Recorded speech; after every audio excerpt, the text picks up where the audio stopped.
Ok, acum ne pregătim să plecăm.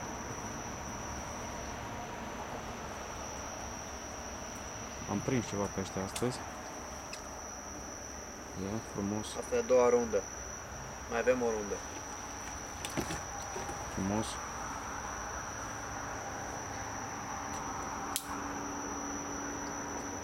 Marius.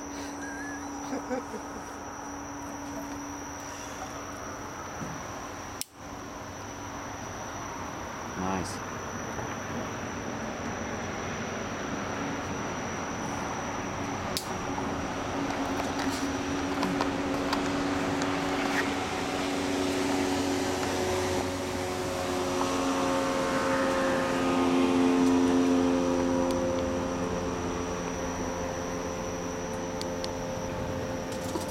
Se vede fața?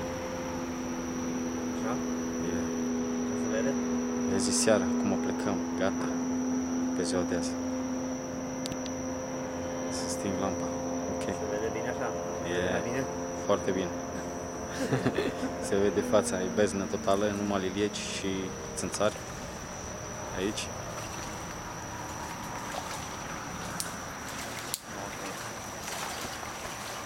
Oh, ia, se vede bine, nu? Acum se vede bine că am văzut la chiar. Pornim motorul și am plecat. No, Suntem pe gata curând. de plecare.